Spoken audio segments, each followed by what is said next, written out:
չպետք է անտեսել, սիրենք, վայելենք, հետո նոր ուրիշներին մատուցենք։ Սառնախբյուր թե Նորաշեն ազգային ժողովի փոխնախագահի ամառային ուղղությունը հայրական օջախն է, հայրենի եզերքը նախընտրելի է տիեզերքից, հայաստանյան լոգանքներն էլ դրսի էկզոտիկ արևայրուքից, Երևանյան տապը Շամշադինի զովությամբ փոխարինելու մասին Նիկոյանը դեռ կմտածի, աներզոքանչի տուն տանող ճամփան անանցանելի է։ Աշխատում եմ շատ չգնամ, որտեղ երես չունեմ իրեն տեսնելու։ Սիրում եմ անձրև, մառախող, խոնավություն եւ խոնավ անտառ, փարթամ, Սաղարտախիտ։ Երբ երնջատապցի պատգամավորի առջև փակվում են օրենսդիրի դռները, բացվում են գյուղական հորիզոնները։ Չշարժվես, ֆիզիկական աշխատանք չանես, հնարավորություն էլ չես ունենա ուղիղ նստելու այդ աթոռին, կամ կծրվես, կամ կընկնես այնտեղ։ Այն ինչ որի մոտ ստացվում է, հավեսով իմանուտես, խորհրդարանում չի ստացվում։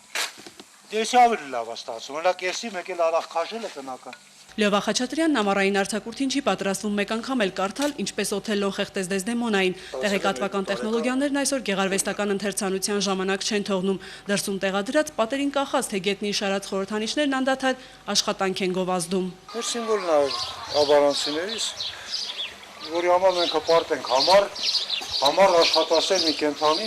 որի նմանը չկա։ Իմիջիայլոց մի հատ կենթանին է, որը լուբոյ կացանով անցնում է, որ իր հետևի ոտքի տեղը տեսնելով է դնում։ Պատգամավոր Խաչատրյանն ամռանն անպայման մեջքն արևին կտա, միայն թե լողավազանի դելֆիններն ավանակով պետք է փոխարինվեն, նրանք պետք է ամենուր լինեն։ Մայա Խաչատրյան, Արմինե Պետրոսյան, Հակոբ Թումյան, Հարություն Վարդանյան եւ Արմեն Անդրեասյան, Հայլուր։ Եթե այդուամենայնիվ պատգամավորներն ու ոչ միայն նրանք ցանկություն ունենան մեկնել Լիոն, Մադրիդ, Բարսելոն, Մարսել, կարող են օգտվել տեղական փոխադրողի ծառայությունից։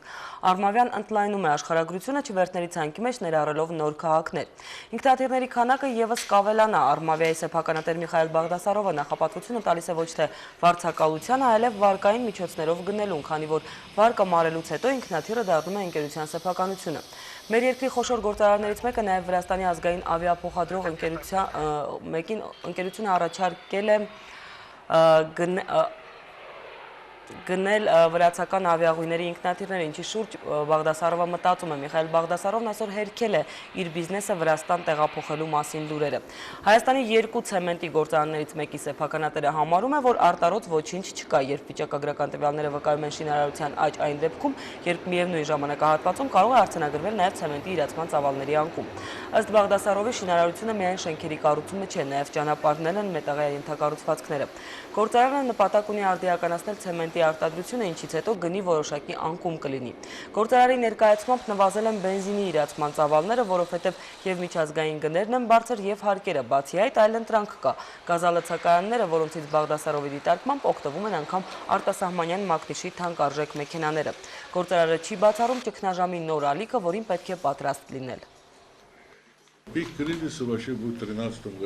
Ճգնաժամն ամբողջությամբ չի ավարտվել։ Ամերիկյան, եվրոպական վերլուծաբանների կանխատեսմամբ ճգնաժամի պիկը սպասվում է 2013-ին։ Այո, ես էլ եմ սպասում, քանի որ ավելի լավ է սպասեմ, քան չսպասեմ, որպեսզի պատրաստ լինեմ հետևանքների վերացմանը։ Եթե չսպասես, նշանակում է խնդիրների կհանդիպես։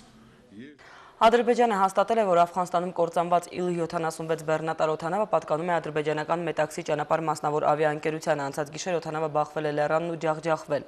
Անձնակազմի բոլոր 9 անդամները զոհվել են։ Միջադեպից չանցած Թալիբան շարժումը հայտարարել էր, թե օդանավն ընկել է իր գրոհայինների կրակից, սակայն Աֆղանստանի իշխանությունն այդ հայտարարությունը հերքել է։ Ադրբեջանական ավիաընկերությունը մարդասիրական օգնություն առաքող թռիչքներ է իրականացնում Աֆղանստան, այնտեղ տեղաբաշխված ՆԱՏՕ-ի ուժերի հետ պայմանագրի համաձայն։ Լիբիայի առաջնորդ Մուամար Քադաֆիից հետո արևմուտքին ահաբեկչական հարձակումներով է սպառնացել նաև նրա որդին Սաիֆ ալ-Իսլամը։ Նա մտադիր է այդ հարձակումներն իրականացնել Եվրոպայի հենց սրտում։ Ֆրանսիական TF1 հեռուստաալիքի կազմակերպած հարցազրույցում Սաիֆը հայտարարել է, որ իր հայրը երբեք չի ենթարկվի Լիբիայից հեռանալու արևմուտքի պահանջին, որին իրենք լուրջ չեն վերաբերվում։ Նա զգուշացրել է նաև, որ Լիբիայի վրա հարձակող արևմտյան ուժերն իրենց դարձրել են նրա ձևակերպմամբ հատուցման լեգիտիմ նշանակետեր։ Մենք կպայքարենք մեր երկրի համար, իսկ դուք կլինեք մեր օրինական թիրախները, ասել է կրտսեր Քադաֆին։ Հիշեցնեմ, որ օրեր առաջ Եվրոպային հարձակումներով էր սպառնացել նաև ինքը Ջամահիրիայի առաջնորդը։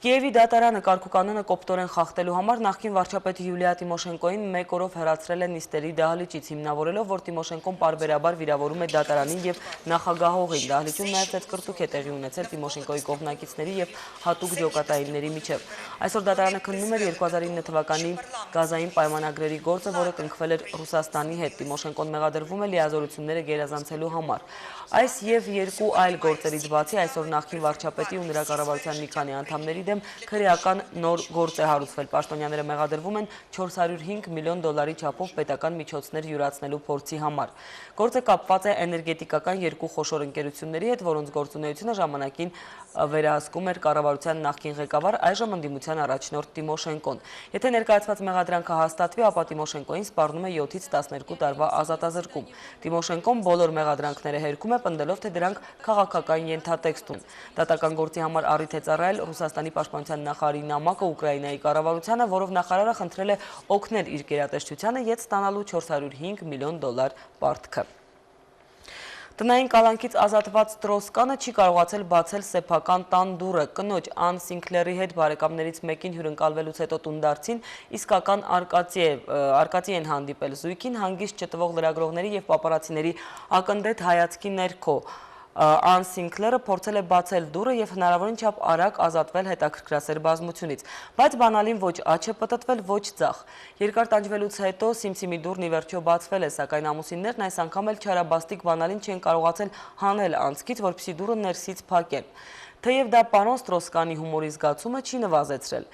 Երբ այդ թեժպահին լրագրողներից մեկը նրան հարցրել է, թե ինչպես է զգում, Կանը պատասխանել է մեկի պես, որը չի կարողանում հանել բանալին։ Իդեպ դատական ամբողջ քաշքշուկի ընթացքում եւ հետո դա նախկին պաշտոնյայի առաջին անմիջական պատասխանն էր մամուլի ներկայացուցչին։ Եվ մինչ Ստրոս-Կանի առջև սեփական դուռն է փակվում, նրա հաջորդի Քրիստին Լագարդի առաջ լայնորեն բացվում են Արժույթի միջազգային հիմնադրամի դարպասները ու նաեւ գանձարկղը։ Նոր տնօրենի տարեկան աշխատավարձն ըստ պայմանագրի կկազմի մոտ $500,000, բացի այդ նա կստանա նաեւ ավելի քան $80,000 որպես փոխհատուցում ներկայացուցչական եւ կենցաղային ծախսերի համար։ Լագարդը դարձավ Արժույթի միջազգային հիմնադրամի առաջին կին տնօրենը, փոխարինելով Դոմինիկ Ստրոս-Կանին։ Ճապոնիան իր բոլոր ատոմակայաններում անվտանգության ստուգումներ է անցկացնելու։ Ատոմակայանները կփորձարկվեն այնպիսի ծառնաբեռնվածության պայմաններում, ինչպիսին ստեղծվել էր Ֆուկուսիմա 1-ում մարտին տեղի ունեցած երկրաշարժից եւ ցունամիից հետո։ Իշխանությունը հավաստիացրել է, որ ծրագրված ստուգումները էներգամատակարարման վրա չեն ազդի։ Առանց այդ էլ ծագող արևի երկրում էլեկտրաէներգիայի սուր պակաս կա, քանի որ մարտյան արհավիրքներից հետո ճապոնական 54 ռեակտորներից միայն 19-ն են աշխատանքային վիճակում։ Եվրամիության երկրները եւս մտադիր են նման սթրես փորձարկումներ անցկացնել իրենց տարածքներում գործող 143 ռեակտորներում, միաժամանակ խորհուրդ տալով փորձը տարածել ողջ աշխարհում։ Հիշեցնեմ, որ սթրես տեստը հայկական ատոմակայանն արդեն հաջողությամբ իրականացրել է։ CNN-ը Նախիջևանի մասին հանրահայտ ամերիկյան հեռուստաալիքը Նախիջևանը ներկայացրել է որպես Հայաստանի տարածք։ Փաստն արձանագրել է ադրբեջանական Դեյաս կայքի ընթերցողներից մեկը։ Նա նամակով դիմել է վեբ կայքի խմբագրությանը, ուշադրություն հրավիրելով հանգամանքին, որ օգոստոսի 5-ի օրերը ֆիլմում CNN-ի ցուցադրած Հարավային Կովկասի քարտեզում Նախիջևանի ինքնավար հանրապետությունը ներկայացված է որպես Հայաստանի մաս։ Հոլիվուդյան ֆիլմում ամերիկացի լրագրողների աշխատանքն է 2008-ի ռուս-թուրքական կարճատև պատերազմի ժամանակ։ Ժապավենին կադրեր են նաև CNN-ի լրագրողների ռեպորտաժներից։ Ֆիլմի պրեմիերան այս տարվա Կաննի կինոփառատոնում էր, իսկ Վրաստանում ֆիլմը ցուցադրվեց անցած ամիս։ Կինոժապավենին Վրաստանի նախագահ Միխայել Սաակաշվիլին մարմնավորել է հայտնի դերասան Էնդի Գարսիան։ Սահմանադրական դատարանում այսօր նշվել է Հայաստանի սահմանադրության օրը, միջոցառմանը մասնակցել է նաև վարչապետ Տիգրան Սարգսյանը։ Հրավիրողները լսել են Սահմանադրական դատարանի նախագահ Գագիկ Հարությունյանի սահմանադրության գերակայության երաշխավորման արդի մարտահրավերները զեկույցը։ Ըստ Հարությունյանի ցանկացած սահմանադրություն կամ զարգանում է ճկուն ձևով, կամ որոշակի ընթացակարգերով եւ գերագույն խնդիրը, որն անհրաժեշտ է երաշխավորել ու ապահովել մայր օրենքի ինքնաբավության ապահովումը զարգացման յուրաքանչյուր փուլում։ ՍԴ նախագահը նշել է, որ եթե հասարակական զարգացմանը զուգընթաց կարողանանք սահմանադրական արժեքները հասցնել ավարտին, իրավակարգնել սահմանադրության սկզբունքներին, ապա զարգացումը կլինի դինամիկ, հակառակ պարագայում այդ զարգացումը կարող է խճողվել, քանի որ հաճախ իրական կյանքում սահմանադրական արժեքների ձևախեղման արդյունքում տեղի են ունենում հասարակական բացասական էներգիայի կուտակումներ եւ որպես արդյունք տարբեր սոցիալական կոնֆլիկտներ։ Արմատական վերափոխման անհրաժեշտությունն ունի նաև բոլոր այդ երկրներում, այդ թվում Հայաստանում, սահմանադրական վերահսկողության ողջ համակարգ որովհետև այդ համակարգի վրա է դրված սահմանադրության գերակայության երաշխավորման առաքելությունը։ Պետք է ապահովել հասարակական հարաբերությունների իմունային այնպիսի մակարդակ, որ կենսունակ լինեն այդ հարաբերությունները զարգանալու։ Հակառակ դեպքում մենք գործ կունենանք մեռնող օրգանիզմի հետ։ Երևանում է Ֆրանսիայի Grand Orient մասոնական օթյակի առաջնորդ Գի Արսիզեն։ Նա հայտարարել է, որ իր ղեկավարած օթյակի անդամներ են նաև Հայաստանի մասոնները։ Նրանք մեր եղբայրներն են եւ մենք աջակցում ենք նրանց։ Նրանք կդառնան լիարժեք օթյակ, բայց դրա համար իհարկե մեծ ժամանակ կպահանջվի, ասել է Գի Արսիզեն։ Մասոնական օթյակի առաջնորդն ասել է, որ իր տպավորությամբ Հայաստանում մասոնական շարժումը վտանգավոր աղանդ են համարում։ Ֆրանսիայում մասոնությունը միավորում է 150,000 մարդու, Հայաստանում նրանք 15 հոգի են, ասել է Արսիզեն, ընդգծելով, որ հայ մասոնները չեն ցանկանում հրապարակավ խոսել իրենց գործունեության մասին, քանի որ նախ ուզում են կառուցել օթյակ եւ հրավիրել հյուրեր արտասահմանից։ Արսիզեի խոսքով իր այցով ամենաշատն ուրախացել են հայկական Սփյուռքի ֆրանկոմասոնները, ովքեր շահագրգռված են Հայաստանում օթյակի ստեղծմամբ, սակայն դա նրա խոսքով 10-ից 50 տարի կպահանջի։ Արսիզեն ասել է նաեւ, որ իր ղեկավարած օթյակը ներգրավված է մի շարք սոցիալական